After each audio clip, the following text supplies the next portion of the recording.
Amis camping-caristes, bonjour. Alors, aujourd'hui, on va aborder deux sujets. Comme promis dans la dernière vidéo, je vais vous parler de mon métier. Alors, mon métier, c'est frigoriste, thermicien. J'ai appris ce métier quand j'étais tout petit, à l'école, et j'ai travaillé dans le froid pendant toute ma carrière. Alors, le froid, c'est très vaste. J'ai travaillé dans beaucoup de secteurs d'activités différents. Et bah, je vais vous parler de ce métier parce qu'on manque de personnel depuis toujours. C'est un métier qui est très passionnant au niveau technique, mais aussi dans les environnements qui peuvent être très différents dans lesquels on est amené à travailler. Donc on s'ennuie jamais. C'est un métier qui est relativement bien payé, même très bien payé. Voilà, donc j'incite un peu les gens, j'en profite de la petite notoriété que j'ai sur YouTube pour inciter les gens à se renseigner s'ils ont des enfants ou des petits-enfants qui ne savent pas trop où s'orienter, mais qui sont intéressés par la mécanique, l'électricité, enfin tout un tas de choses physiques et techniques. Donc de s'orienter, renseignez-vous, il y a des écoles en France. Moi quand j'ai appris le froid, il n'y avait qu'une seule école à Paris à l'époque, c'était le lycée Raspail. Bon, maintenant, il y a beaucoup plus d'écoles sur tout le territoire, donc pour apprendre, c'est beaucoup plus facile. Et je me répète, vous n'avez aucune difficulté pour trouver du travail, c'est important. Alors, j'ai pris quelques notes pour vous expliquer ce que c'est que ce métier. Et puis dans la deuxième partie, alors ça va être relativement court quand même, hein. Dans la deuxième partie de la vidéo, on va parler transfert thermique, hein. Le calcul de transfert thermique à travers une paroi.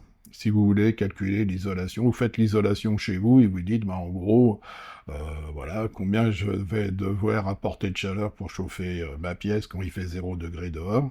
Donc on va parler des coefficients lambda des parois, et une autre méthode aussi pour, comment dire, avec des thermomètres pour mesurer le transfert thermique. C'est-à-dire que d'un côté, vous le calculez, de l'autre côté, vous pouvez le mesurer, mais il y a encore quand même des calculs à faire. Mais si vous ne connaissez pas quel type de matériau vous avez et qui constitue votre paroi, bah, vous pouvez estimer le transfert thermique. Donc on va regarder ça c'est des petites choses qui peuvent être utiles, hein. Bon, je dis pas que je vais apprendre cela à tout le monde, c'est des choses qui sont connues, mais bon, ça fait un petit sujet d'échange qui peut être intéressant. Alors le métier du froid.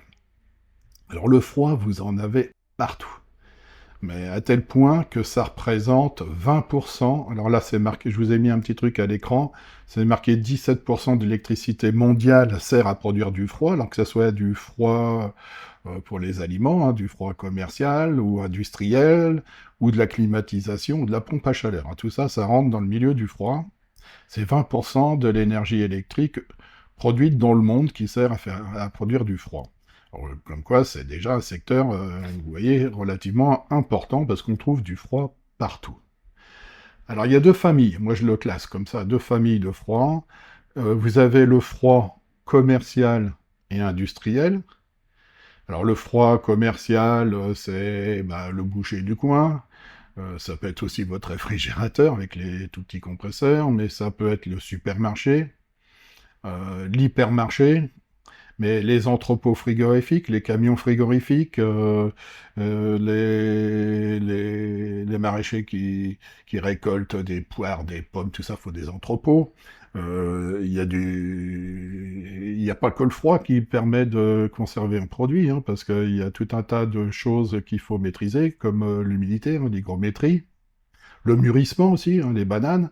Hein, on bloque dans le froid la banane et après il faut la faire mûrir avant de la distribuer. Enfin bon, il y a tout un tas de choses qui rentrent en ligne de compte pour dans le froid commercial. Les froids industriels, bah, vous pouvez refroidir de l'eau qui sert à refroidir des presses, vous pouvez refroidir directement des machines. Moi, par exemple, j'ai refroidi des missiles Exocet.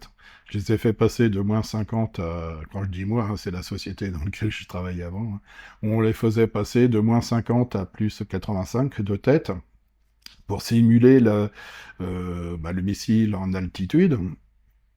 En plus, quand ils testaient le missile, il était chargé, c'est-à-dire que le missile était mis sur des tables vibrantes.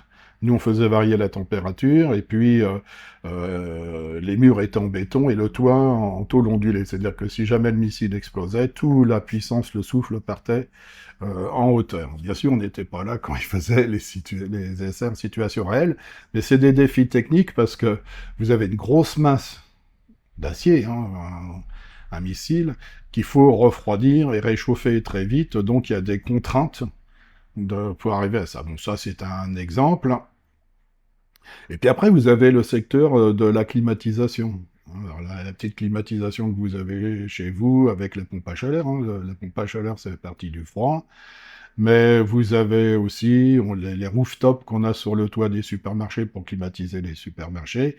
Vous avez de la climatisation partout, y compris dans les hôpitaux. Le bloc opératoire, par exemple, là, il faut refroidir, maintenir à une température contrôlée, mais en plus avec une filtration, ce qu'on appelle des filtres absolus, des salles blanches ou grises. Vous avez X particules, hein, des ppm par pied cube, c'est-à-dire on maîtrise l'empoussièrement, si vous voulez. Donc, quand vous faites une opération, si vous avez de la poussière qui se véhicule, sur la poussière, il y a les microbes, et puis si ça se dépose dans le corps humain quand c'est ouvert, ben, ça pose un problème. Donc, il faut maîtriser donc la température, l'hygrométrie, la filtration. Les surpressions aussi, parce que le bloc opératoire est en surpression par rapport au reste de la pièce.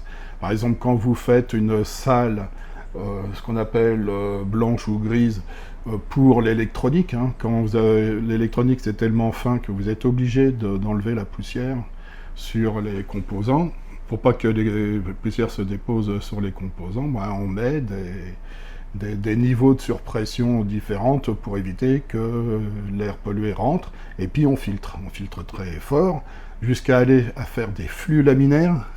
Donc là, c'est des rideaux d'air laminaires où l'air descend d'une manière dans une enceinte confinée, hein, très petite, où là on descend avec des niveaux de ppm très, très bas pour vraiment avoir quelque chose de l'air très pur, si vous voulez. Bon, je m'explique peut-être pas très bien. Bon, pour faire ça, eh ben, il faut apprendre un métier qui est le métier de frigoriste. Alors, le métier de frigoriste, ça touche plein de choses. La thermodynamique des fluides, avec leur changement de phase, hein, mais aussi de la mécanique. Alors je vais vous faire voir là un diagramme enthalpique qu'il faut maîtriser. Alors dans un circuit frigorifique, vous avez des différents fluides dedans qu'on appelait des frayons avant. Bon, c'est plus le cas, mais chaque gaz a ses particularités. On n'utilise pas le même gaz pour faire de la climatisation, de la réfrigération, de la surgélation aussi. Voilà, donc il y a différents types de fluides, plus ou moins polluants, qui émettent plus ou moins d'équivalent CO2, parce que c'est un des grands défis de ces gaz-là, parce que ces gaz-là, évidemment, ils sont confinés dans le circuit frigorifique, mais quand ils s'en échappent, ils partent dans l'atmosphère, et quand ils partent dans l'atmosphère, ça crée des dégâts. Alors dans le temps, vous avez entendu parler les bombes aérosols où il y avait du frayon dedans, les frayons des circuits frigorifiques, les difluorométhane par exemple, eux, ça faisait des trous dans la couche d'ozone. Voilà. Donc ces fluides ont été éliminés, mais les nouveaux fluides, quand ils s'échappent dans l'atmosphère, font qu'ils émettent des équivalents CO2, et c'est très très polluant. C'est-à-dire que ça équivaut à X voitures une fuite sur un hypermarché, c'est des milliers de voitures qui roulent pendant un an en équivalent CO2. Bon. Donc, les fluides, donc il faut étudier tous les fluides, leur composition chimique, hein, donc on fait de la chimie, de la physique, et on apprend à savoir quel fluide utiliser, et à partir des diagrammes que vous avez là, ça permet de voir l'évolution dans un circuit frigorifique en phase gazeuse, en phase liquide, quand le liquide se détend pour revenir en phase gazeuse, quand il se condense. Tout ça, on apprend tout ça. On apprend les rendements énergétiques aussi, hein, parce que pour faire du froid, bah, si vous vous trompez de fluide, bah, ça va consommer plus. Tout ce qui est échangeur thermique, hein, les évaporateurs, les condenseurs, alors à détente directe, c'est-à-dire avec du gaz à l'intérieur et de l'air à l'extérieur, mais aussi ça peut être avec du gaz à l'intérieur et de l'eau à l'extérieur, donc tout ce qui est refroidissement à partir d'échangeurs à plaques, d'échangeurs multitubulaires, oui, c'est très vaste au niveau technique. Au niveau des compresseurs, je vais vous en faire voir quelques-uns, et ben quand vous tapez, alors ça, le diagramme que vous voyez là, c'est le diagramme de l'air humide qu'il faut savoir utiliser aussi. Hein. L'évolution de l'air, quand on refroidit de l'air, qu'est-ce qui se passe au niveau température et hygrométrie? Quel est le poids de l'air en fonction des différents points d'évolution? Parce que quand on sélectionne des ventilateurs pour déplacer des mètres cubes d'air, ben on déplace des kilogrammes d'air aussi. Voilà. Donc on apprend tout ça, à sélectionner des ventilateurs, hélicoïdaux, les centrifuges, et on calcule aussi les pertes de charge sur les réseaux de gaines, parce que quand on fait de la climatisation, on véhicule de l'air dans des gaines, ben, il faut pouvoir calculer les pertes de charge dans ces réseaux de gaines, donc avec combien les pertes de charge linéaires, et par exemple dans un coude, combien on a de pertes de charge quand on fait un coude à 90 degrés, combien de pertes de charge quand on prend un coude d'air à 45, dans des gaines circulaires, dans des gaines rectangulaires, vous voyez, les pertes singulières, tout ça, ça se calcule, et ça se mesure. Tout ce que je vous parle là, ça se calcule ou ça se mesure. C'est-à-dire que si un jour, vous êtes appelé sur une installation de climatisation ou frigorifique, et qu'il y a un problème, il faut savoir déterminer si vous avez suffisamment de débit d'air, par exemple, si c'est sur le débit d'air, ou si vos pompes d'eau glacée véhiculent suffisamment d'eau, ou de glycol, si c'est de basse température. Alors on apprend à utiliser les différents glycols, les pertes de charge des glycols, à sélectionner les tuyauteries d'eau glacée, donc on fait de la plomberie aussi. On est capable de sélectionner des diamètres de tuyaux, répartir les débits, on apprend à savoir ce que c'est qu'une boucle de Tickelmann. Un jour, je vous en parlerai peut-être, c'est intéressant, la boucle de Tickelmann. Voilà, donc on apprend à utiliser différents diagrammes, et dans les diagrammes, donc il y a le diagramme enthalpique, il y a le diagramme de l'air humide, le diagramme psychrométrique exactement. Après, vous avez des courbes pour sélectionner aussi rapidement des diamètres de tuyauterie d'eau. Ça peut être de l'eau, ça peut être aussi pour les réfrigérants. Hein. Le gaz des installations frigorifiques, il est soit en phase gazeuse, soit en phase liquide, et puis il passe dans des tuyaux. Donc les tuyaux liquides ne sont pas à la même diamètre que les tuyaux de gaz, pour véhiculer la même chose. Et on n'a pas les mêmes pertes de charge, tout ça, ça se recalcule. Les pertes de charge varient en fonction des gaz aussi. Donc si vous changez de gaz dans une installation, c'est pas sûr que les tuyaux y suivent derrière, ni les compresseurs d'ailleurs.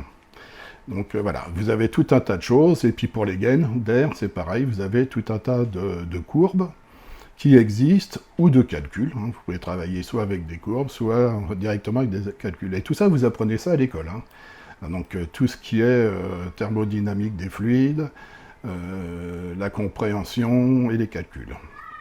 Là, je vous fais voir un tout petit compresseur comme vous avez sur votre frigo ménager. Alors dans les camping-cars, ils peuvent être en 12 volts. Voilà. Alors là, dans les camping-cars, c'est pour les frigos à compression. Hein. Après, vous avez d'autres types de frigos, mais on ne va pas en parler aujourd'hui. Là, vous avez un autre type de compresseur. C'est ce qu'on appelle les compresseurs scroll spiro-orbitaux. C'est-à-dire que ce ne sont pas des pistons comme dans le modèle précédent. Ce sont deux plaques, comme vous pouvez le voir là sur la vidéo. Voilà, deux plaques excentriques qui tournent comme ça, d'une manière excentrique, et puis qui réduisent le volume pour pouvoir comprimer le réfrigérant. Voilà, c'est deux plaques qui fonctionnent comme ça. Qu'est-ce que vous avez d'autre comme compresseur? Des compresseurs à palette. Alors c'est un peu le même principe, c'est un excentrique qui va contre une paroi, et quand ça tourne, ça réduit le volume, donc ça comprime les gaz jusqu'à aller jusqu'à la partie où la palette fait la séparation entre la basse pression et la haute pression. Bon, ça, compresseur à palette. Vous avez aussi, après on rentre plutôt dans le commercial, c'est ces compresseurs qu'on trouve sur les installations frigorifiques des supermarchés, hein, c'est ce qu'on appelle des semi-hermétiques. Vous avez le moteur, alors là c'est du piston, donc le gaz passe à travers les enroulements du moteur et ça permet de refroidir les enroulements des compresseurs. On passe dans le carter, donc en basse pression, et après les pistons compriment. Alors vous avez des pompes à huile et tout ça, faut ça. Alors tous ces compresseurs-là, on vous apprend à l'école à les démonter, à les contrôler. On peut avoir des cases dessus, des problèmes de lubrification, des problèmes de coups de liquide, c'est-à-dire au lieu d'aspirer du gaz, on aspire du liquide, et quand on comprime, le liquide est on ne peut pas comprimer du liquide. Ce qui se passe, c'est que on a une surpression partie haute, et ça casse les plaques à clapet, donc on apprend à démonter un compresseur, à réparer les problèmes de piston, les segments concassés, remplacer des plaques à clapet. Donc on apprend à l'école à démonter ce type de compresseur ou d'autres. Hein. Là, je vous en faire voir un autre. C'est aussi un compresseur semi-hermétique, mais là, on ne comprime pas avec des pistons, on comprime avec des vis. Deux vis qui tournent, on les voit au milieu, qui s'imbriquent l'un dans l'autre, et on réduit donc on réduit le volume. On comprime le gaz, et puis là aussi, il y a le moteur qui est intégré dedans. Alors ça, c'est des petits compresseurs. Vous avez des compresseurs comme ça, à piston, où le moteur, il est à l'extérieur. Vous voyez, il n'est pas à l'intérieur du compresseur. Donc c'est des compresseurs ouverts, ça s'appelle. Vous apprenez aussi à les démonter, mais ça peut être des très gros compresseurs. Ça peut être des compresseurs qui font 1,50 m de haut, avec X pistons dedans. Et puis dans les grosses machines, allez, on va aller voir ça. Regardez, là, c'est du centrifuge. Alors, il est évident que le frigoriste qui intervient sur le frigo ménager avec un compresseur qui est gros comme ça, et le frigoriste qui intervient sur des machines centrifuges, comme on peut voir à la Défense par exemple, pour alimenter les tours, c'est pas les mêmes niveaux de compétences. Hein. Les bases de formation sont les mêmes, mais après, l'expérience fait que quand on est frigoriste, si on rentre dans des sociétés qui travaillent là-dessus, vous allez être formé pour travailler sur des grosses machines. Et le frigoriste qui évolue pas, il va rester sur le frigo ménager. Voilà, donc la palette du froid, vous voyez, au niveau des puissances, est énorme. Ouais, c'est tout à fait énorme. Qu'est-ce que je peux vous dire d'autre? C'est à peu près tout. Hein. Alors évidemment, à l'école, ils vous apprennent pourquoi il faut refroidir les aliments, le développement des microbes, à quelle température ça se fait. On vous apprend aussi, comment dire, par exemple, on ne refroidit pas de la même manière de la viande qu'un artichaut. Voilà. Donc la viande, si elle est mal refroidie, elle va sécher, par exemple. Hein. Et puis il y a certains aliments qui peuvent perdre du poids aussi. Hein, et c'est pas bon ça, il faut le garder une certaine hygrométrie pour éviter qu'il perde du poids. Tout ça, vous apprenez aliment par aliment à savoir les caractéristiques de refroidissement. Voilà. Alors vous allez me dire, on fait du froid dans un frigo ménager, évidemment, c'est un froid moyen qui permet de conserver à peu près tout, mais pas forcément tout dans les bonnes conditions. Voilà. Mais un professionnel, un mec qui cultive des poires, ces frigos vont être spécialement étudiés pour les poires. Alors, vous apprenez à faire des sélections. Aussi, quand vous apprenez le froid, vous calculez les déperditions des parois. Par exemple, il y a un maraîcher qui dit, voilà, je rentre, 10 tonnes de poires dans ma chambre froide, faites-moi une chambre froide qui peut recevoir 10 tonnes de poire qu'il faut refroidir en tant de temps, dans telle et telle condition pour que la poire, bien sûr, la poire ou la pomme ou autre chose se conserve. Donc vous concevez l'enveloppe, la chambre froide, et en fonction des orientations et températures extérieures, et les conditions que vous souhaitez avoir à l'intérieur, et l'épaisseur de l'isolation et du type d'isolation, vous êtes capable de calculer les apports des parois. Il y a les apports des parois, les apports du sol, le nombre d'ouvertures de portes, le nombre de personnes qui travaillent dedans, les apports calorifiques par les éclairages, la chaleur de respiration des aliments. Enfin voilà, tout ça, vous apprenez à faire tout ça, à calculer tout ça. Et puis inversement, quand vous allez chez un client que c'est pas vous qui avez fait l'installation qui a des problèmes, vous êtes capable, avec des instruments de mesure, de pouvoir refaire le calcul inverse et voir pourquoi ça fonctionne mal, qu'est-ce qui a mal été sélectionné, est-ce que c'est l'évaporateur qui fait du froid à l'intérieur qui a mal été sélectionné. Vous voyez, c'est énorme, énorme, énorme. Et puis vous apprenez aussi l'électricité. Évidemment, dans un système frigorifique, eh ben, vous avez de la puissance, vous avez du 380, 400 volts. Ce 400 volts, il faut mettre des contacteurs, des protections thermiques.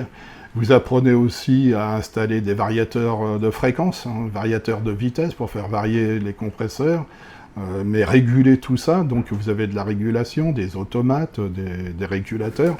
Il faut apprendre à s'en servir, à pouvoir les paramétrer, les configurer. Vous voyez, et puis vous avez aussi un peu de législation, bien sûr, sur ce qu'on appelle la F-gaz. Faut savoir si vous pouvez installer ce gaz-là, dans quelles conditions. Enfin, est-ce qu'il faut rétrofiter les gaz? Il faut que vous puissiez conseiller vos clients en disant, bah voilà, le gaz que vous avez dans votre installation, dans 2 ans, on n'a plus le droit de le remplacer. Si vous avez une fuite, il faut anticiper les problèmes. Voilà, voilà. Bon, vous voyez, c'est très varié. On touche plein de secteurs techniques, hein, donc les ventilations, l'hydraulique, l'électricité, la physique, la chimie. C'est très diversitaire. Alors, je ne dis pas qu'on est des bêtes de course dans chaque domaine. Hein. Quand on va à l'école, on rentre pas comme un chimiste, mais on nous apprend à regarder les molécules, comment ça se passe, comment ça interagit entre eux, pour pouvoir avoir une bonne compréhension de la thermodynamie des aliments et tout. Comme je vous dis, on refroidit tout un tas de choses. On peut refroidir je sais pas, de la viande chez un boucher, comme une morgue. Ah oui, il y a du froid aussi dans les morgues. Donc, vous voyez, c'est très, très, très diversifié et c'est un super métier. Si vous pouvez dire à vos enfants, aux petits-enfants, bah, regarde au moins, demande à ton conseiller d'orientation ce qu'il en pense, et puis il y a des portes ouvertes dans les entreprises ou dans les écoles qui permettent aux jeunes de se rendre compte bah, voilà, que c'est un beau métier, passionnant. D'ailleurs, vous voyez, je suis à la retraite, je suis toujours passionné de technique. Vous êtes dans la technique du matin au soir. Et franchement, c'est super. Bon, allez, passons à autre chose. Maintenant, on va regarder les déperditions d'une paroi. Alors, je vais vous montrer 2 méthodes. La première méthode, c'est une méthode très simple, mais il faut admettre qu'on connaît les matériaux qui composent la paroi. Alors, il n'est pas exclu que dans cette dernière partie, je revienne un peu sur des compétences du frigoriste qui me reviendront à l'esprit. Alors, ce que vous voyez à l'écran, j'ai mis quelques coefficients lambda concernant divers matériaux. Comme ça permet de vous donner un ordre d'idée. Alors, petite explication. Si on prend des isolants synthétiques de type polystyrène expansé, comme je vous ai entouré en rouge, vous avez un coefficient lambda qui est de 0,031, c'est des watts par mètre, et par des degrés de Kelvin, c'est par degré. On va dire ça d'une manière simple. À droite, alors ça c'est une valeur qui vous donne donc un coefficient de lambda, on reviendra dessus à quoi il sert. À droite, vous avez ce qu'on appelle la résistance du matériau pour une épaisseur donnée. Là, c'est donné pour 20 cm. Et on s'aperçoit que pour le polyuréthane, j'y arrive, on a 9. Et c'est quoi? Je vous ai mis le calcul à côté. Bah, il faut simplement prendre l'épaisseur en mètres, c'est-à-dire 20 cm, c'est 0,2 mètres, divisé par le coefficient lambda de 0,022, et vous avez le coefficient R qui est de 9,09. Bon, arrondi à 9. Voilà. Ça, c'est les bases de calcul. Maintenant, on va prendre... Alors, il n'y a pas que ça, hein, on va simplifier, hein. Vous avez aussi des éléments qui sont importants, c'est le déphasage thermique. En fait, le déphasage thermique d'un isolant, c'est le temps que met la chaleur pour traverser l'isolant. Voilà.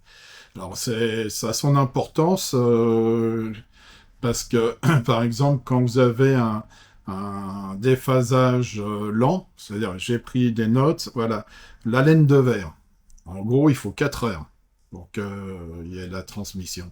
Et si vous prenez du panneau de fibre de bois, c'est 14 heures. Donc une maison que vous laissez les fenêtres ouvertes la nuit, elle se rafraîchit, puis même les matériaux se rafraîchissent, hein, il n'y a pas que l'air intérieur.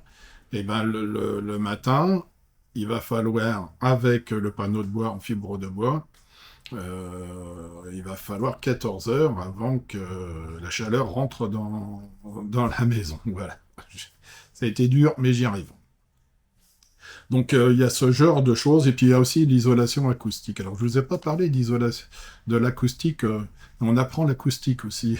Alors, pas comme un acousticien, j'entends bien, hein, mais les rudiments, comment faire des mesures, parce que dans mes vidéos j'en ai fait pas mal, parce qu'il me restait il me reste un appareil de mesure pour mesurer les niveaux acoustiques, donc on vous explique exactement ce que c'est. À quoi ça sert?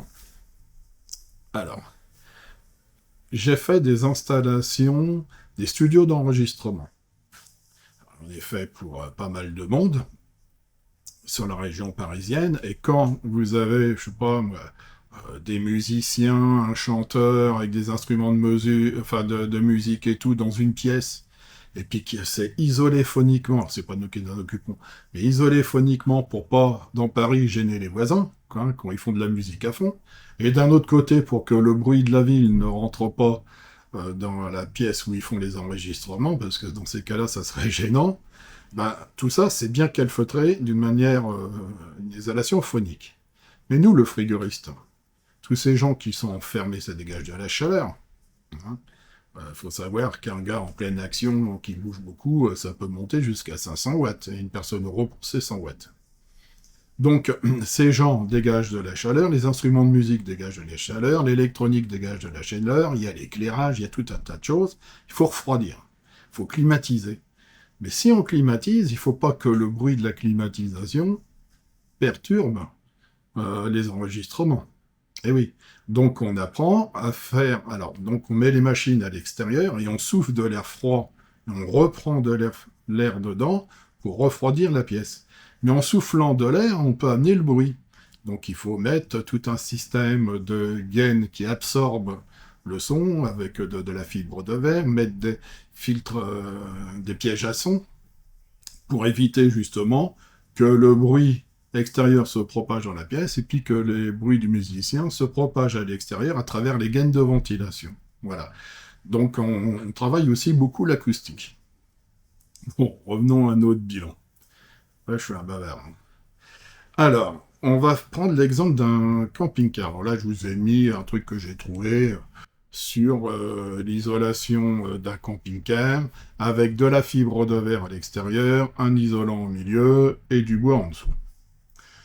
Le calcul que je vous ai mis là, je pars sur le principe que le camping-car fait 7,50 m, 2,30 m de haut, 2,30 m de large. C'est pour calculer une surface de paroi, plafond, paroi, même une boîte isotherme, hein, il n'y a pas de fenêtre, il n'y a pas de pare-brise, voilà, c'est une boîte fermée, isolant, sur toutes les parois. Ça fait 80 mètres carrés. Le camping-car, si vous avez des camping-cars de ces dimensions-là, ça fait 80 mètres carrés. Et je dis que j'isole avec 3 cm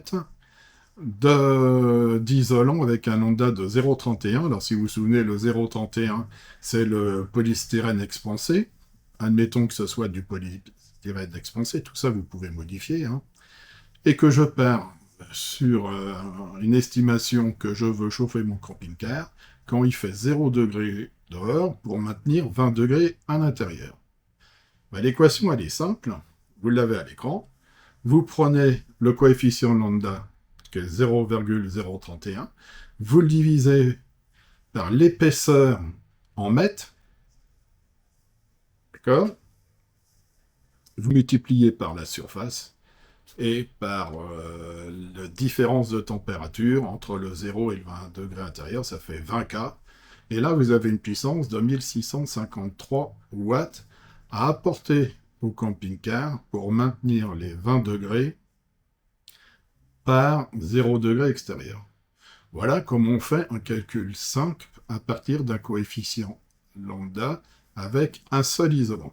On va voir tout de suite après, quand il y a plusieurs parois, comment ça se passe. Maintenant, deuxième cas de figure, comme on retrouve un peu partout, votre camping-car, il a une paroi extérieure en polyester, une paroi intérieure en bois, et au milieu, on a de l'isolant. Donc là, je suis parti par une paroi en polystyrène avec un coefficient lambda de 0,031 pour une épaisseur de 3 cm. Après le polyester extérieur, je suis parti sur 1 cm d'épaisseur, c'est fort, mais bon, il faut bien prendre un exemple, hein, mais on peut refaire les calculs comme on veut. Et coefficient lambda, 0,04 watts par mètre et par degré Kelvin. Et le contreplaqué, c'est 0,13 watts par mètre par degré Kelvin pour 1 cm également d'épaisseur. Donc, qu'est-ce que j'ai fait? On refait un calcul du coefficient R pour chaque paroi. Hein, donc le premier, le polystyrène, je prends 0,03, c'est-à-dire l'épaisseur en mètres divisé par 0,031, le coefficient lambda, ce qui me donne 0,9677. J'ai fait la même chose pour le polyester et encore la même chose pour le contreplaqué. Et à la fin, qu'est-ce que j'ai pris? Le coefficient global R, c'est-à-dire la synthèse de l'ensemble, on additionne le 0,9677 par le 0,25 plus le 0,0769 et ça donne un coefficient global de 1,2946 et là c'est des mètres carrés par degré Kelvin divisé par des watts. On refait le calcul et là le calcul il est simple, c'est les 20 degrés de différence entre la température extérieure à 0 et la température intérieure de 20, ça fait 20. Si j'avais dit fait moins 10 en dehors pour 20 à l'intérieur, ça aurait été 30. D'accord? Donc les 30, on les divise par le coefficient global R, qu'on multiplie par la surface en mètres carrés, et là on tourne sur 1236 watts. C'est-à-dire qu'en rajoutant un petit peu à chaque extrémité, enfin à l'intérieur et à l'extérieur du polyester et du bois, eh ben, on diminue le transfert thermique de l'extérieur vers l'intérieur. Voilà, tout simplement, ça permet de faire un calcul avec plusieurs matériaux en partant du principe qu'on connaît les épaisseurs et qu'on connaît le coefficient. Donc là, qu'on trouve facilement sur Internet, on sait ce que j'ai fait, je les ai cherchés. Voilà. Donc ça, on voit qu'on a gagné 1236 à 1600, on a gagné, allez, en gros, 400 watts. Après, c'est pas tout quand même, pour faire un bilan thermique, mais là, on parlait que des parois, mais je vais vous faire voir. Il faudrait rajouter le bilan thermique du pare-brise, évidemment. Donc là, j'ai fait une boîte isotherme, il faut enlever la surface du pare-brise de la surface globale des parois. On enlève la surface du pare-brise, on reprend la surface du pare-brise avec un autre coefficient lambda, qu'il faut connaître, évidemment, et puis on refait les calculs de cette paroi-là, et on calcule les déperditions. C'est la même chose pour le lanterneau, c'est la même chose pour les fenêtres, donc il faut faire tout. Et puis après, il faut rentrer en ligne de compte aussi des choses importantes, comme l'apport d'air neuf extérieur.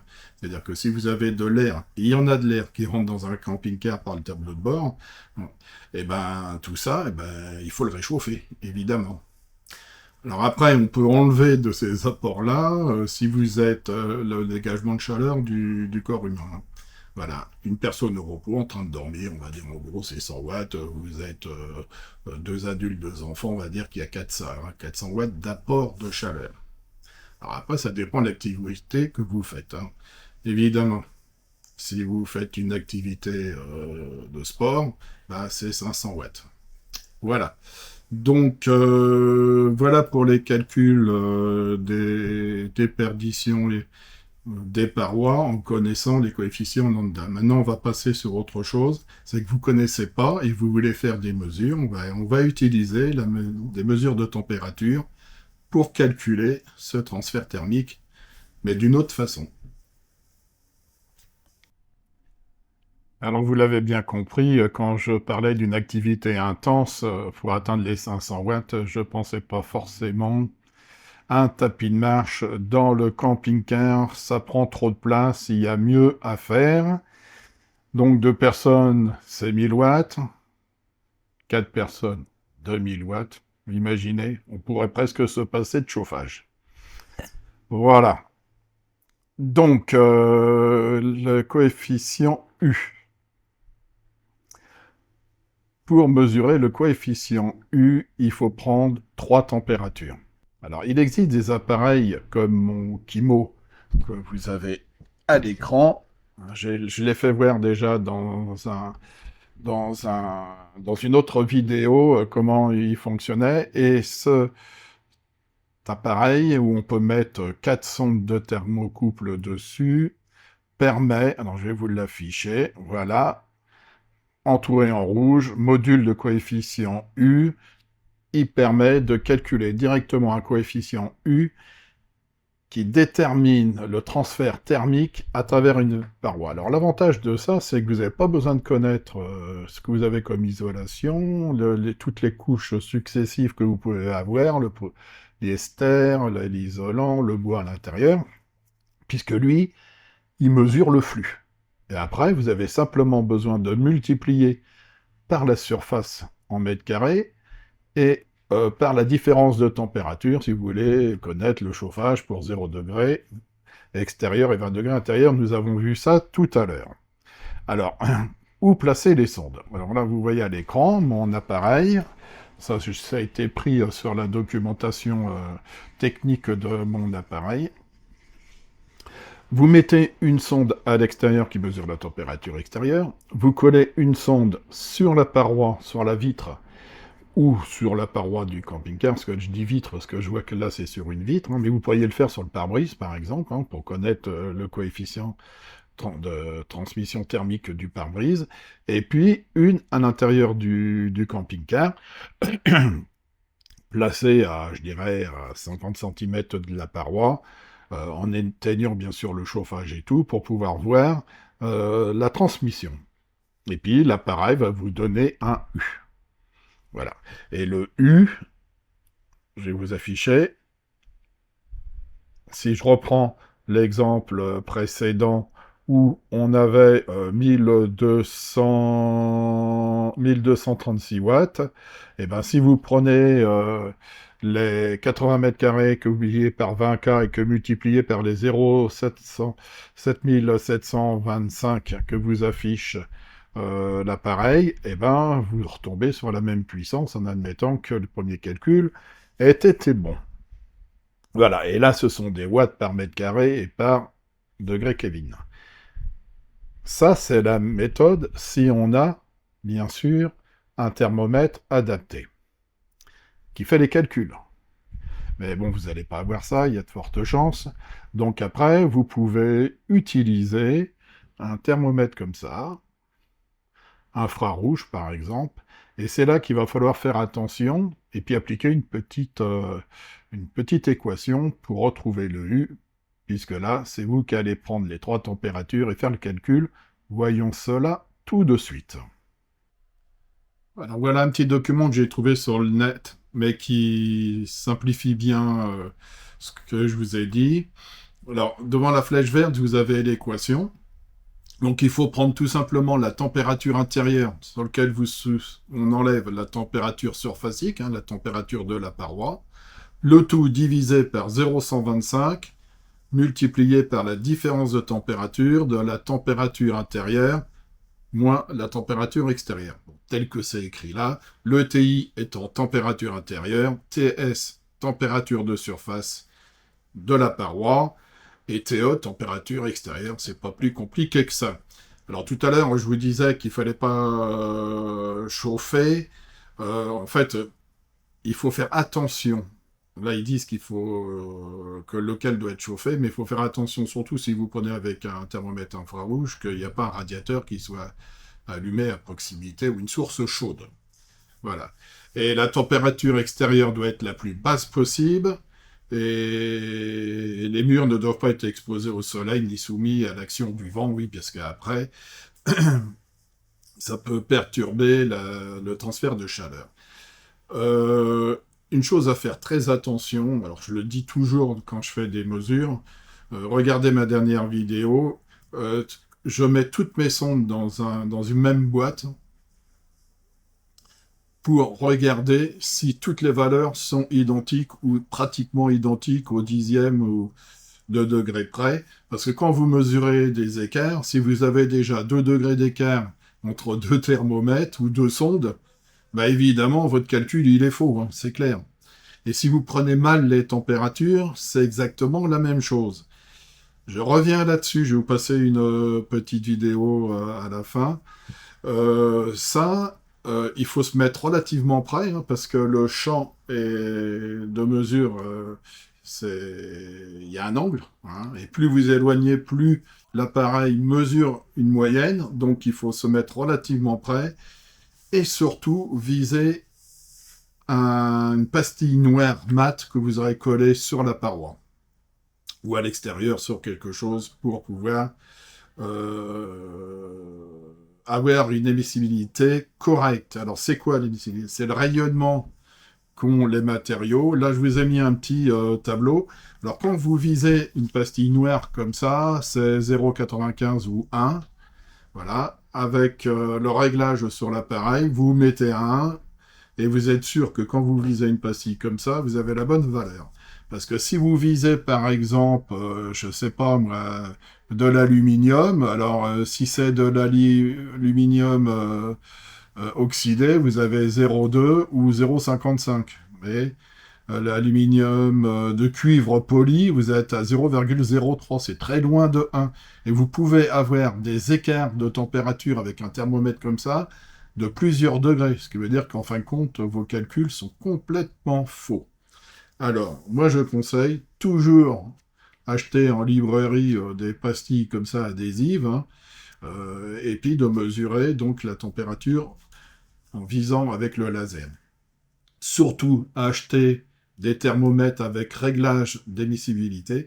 Alors ça va de 0,1 à 1, hein, il faut que ça soit une grande plage, parce que vous avez deux solutions, hein. C'est soit vous connaissez la surface et vous réglez l'émissibilité, soit vous ne connaissez pas la surface, vous mettez une pastille et vous le mettez à 1.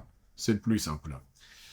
Qu'est-ce que je peux vous dire d'autre, hein? Surtout, les mesures, c'est important, je le dis toujours, mais faire des démonstrations avec des mesures qui sont fausses, ça ne sert pas à grand-chose. Donc là, je vais vous passer maintenant une petite vidéo de quelques secondes qui va vous montrer comment régler l'émissibilité de votre appareil.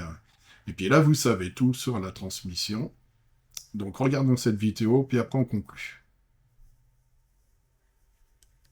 Voilà, j'appuie sur ce bouton-là, et là j'ai le réglage.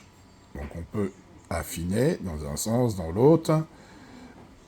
Et l'idéal, c'est de le mettre à 0,95 ou 1, et de mettre des pastilles noires sur la paroi ou la vitre, pour mesurer la température surfacique.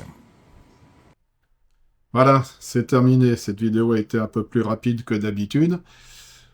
Vous savez maintenant comment calculer, soit à partir de coefficients lambda de matériaux connus, la transmission thermique, et estimer la puissance de chauffage que vous avez besoin pour chauffer votre camping-car, une pièce d'une maison. Et vous pouvez aussi, si vous ne connaissez pas les matériaux, hein, si c'est construit, comment vous faites, vous êtes bien embêté, vous n'allez pas tout casser pour savoir que vous avez tant de parpaings, tant d'isolation, une plaque de placo-plate derrière, plus le ravalement extérieur. Le mieux, c'est de prendre 3 mesures, d'appliquer le calcul pour avoir le coefficient U, et à partir de là, vous avez tous les éléments. C'est vraiment le plus simple. Ça se fait vraiment tout seul, quoi. Vous l'avez vu, c'est pas grand-chose à faire. Bon, j'espère que cette vidéo vous aura apporté quelque chose. Et puis, bah, dites-le moi, écrivez-moi, commentons ce que je fais. Et puis, je vous dis à la prochaine. Portez-vous bien, profitez bien, il fait encore chaud dehors. Profitez bien de vos vacances. Et puis, je vous dis à la prochaine. Au revoir.